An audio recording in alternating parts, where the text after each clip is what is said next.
ಹದಿನೈದನೇ ತಾರೀಕು 6ನೇ ತಿಂಗಳು ನಮ್ಮ ಮುಳಬಾಗಿಲು ಜನಪ್ರಿಯ ಶಾಸಕರಾದಂಥ ಸಮೃದ್ಧಿ ಮಂಜಣ್ಣವರ ಒಂದು ಜನ್ಮದಿನ ಏನು ಆಚರಣೆ ಮಾಡಬೇಕು ಅಂತ ಹೇಳ್ಬಿಟ್ಟು ಇವತ್ತು ನಮ್ಮ ತಾಲೂಕಿನ ಜನತೆಗೆ ಹಾಗೂ ಪಕ್ಷದ ಕಾರ್ಯಕರ್ತರಿಗೆ ಮುಖಂಡರಿಗೆಲ್ಲನೂ ತಿಳಿಸ್ಬೇಕು ಅಂತ ಹೇಳ್ಬಿಟ್ಟು ಒಂದು ಪತ್ರಿಕಾಗೋಷ್ಠಿನ ಕರೆದಿದ್ವಿ.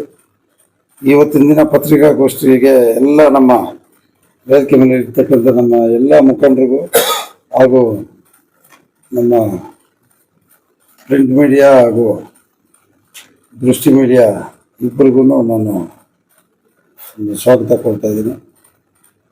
ಅದೇ ಥರ ಆವತ್ತಿನ ದಿನ 15ನೇ ತಾರೀಕು ಏನು ಶಾಸಕರ ಮನೆ ಹತ್ರ ಎಲ್ಲರೂ 12 ಗಂಟೆಗೆ ಸೇರಿ ಅವ್ರಿಗೆ ಒಂದು ಶುಭ ಕೋರಬೇಕು ಅವರ ಜನ್ಮದಿನದಂದು ಅಂತ ಹೇಳ್ಬಿಟ್ಟು ನಾನು ಈಗಾಗಲೇ ಎಲ್ಲರೂ ಮಾತಾಡಿಕೊಂಡು ವ್ಯವಸ್ಥಿತವಾಗಿ ಎಲ್ಲ ಊಟದ ವ್ಯವಸ್ಥೆ ಎಲ್ಲನೂ ಇಲ್ಲೇ ಇರ್ತದೆ. ಎಲ್ಲನೂ ಮುಖಂಡರು ಎಲ್ಲನೂ ಬಂದು ಅವ್ರಿಗೆ ಒಂದು ಜನ್ಮದಿನದ ಒಂದು ಶುಭಾಶಯ ಕೋರಬೇಕು ಅಂತ ಹೇಳ್ಬಿಟ್ಟು ತಿಳಿಸ್ತಾ ಇದ್ದೀವಿ. ಭಾರಿ ವಿಜೃಂಭಣೆಯಿಂದ ಇರ್ತದೆ. ಪ್ರತಿ ವರ್ಷನೂ ಒಂದೊಂದು ವರ್ಷಕ್ಕೂ ಜಾಸ್ತಿ ಆಗ್ತಾನೆ ಹೋಗ್ತಾ ಇದೆ. ಮುಖಂಡರು ಎಲ್ಲನೂ ಇಲ್ಲೇ ಸೇರ್ತಾರೆ.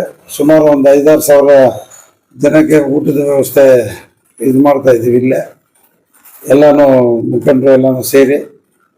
ಅದೇ ಥರ ನಮ್ಮ ತಾಲೂಕಿನ ಮೂಲೆಗಳಿಂದ ಎಲ್ಲ ದೇವಸ್ಥಾನಗಳಲ್ಲೂ ಆವತ್ತಿನ ದಿನ ಅವ್ರಿಗೆ ಪೂಜೆ ವ್ಯವಸ್ಥೆನೂ ಇರ್ತದೆ. ದೇವಸ್ಥಾನಗಳಲ್ಲಿ ಕುರುಡುಮಲೆ ಇರ್ಬೋದು, ಮುಳಬಾಗಿಲು ಸೋಮೇಶ್ವರ ದೇವಸ್ಥಾನದಲ್ಲಿರ್ಬೋದು, ಉದ್ಭವ ಶಿವಲಿಂಗ ದೇವಸ್ಥಾನದಲ್ಲಿರ್ಬೋದು, ಈ ಕಡೆ ಎಲ್ಲ ಹಳ್ಳಿಗಳಿಂದನೂ ನಮ್ಮ ಮುಖಂಡರು ಎಲ್ಲನೂ ವ್ಯವಸ್ಥಿತವಾಗಿ ಪೂಜೆ ವ್ಯವಸ್ಥೆ ಮಾಡಿದ್ದಾರೆ. ಆವತ್ತಿನ ದಿನ ಬೆಳಗ್ಗೆನೆ ಅಲ್ಲಿ ಪೂಜೆ ಮುಗಿಸ್ಕೊಂಡು ಎಲ್ಲ ಮುಖಂಡರು ಎಲ್ಲ ಇಲ್ಲಿಗೆ ಸೇರ್ಕೊಳ್ತಾರೆ.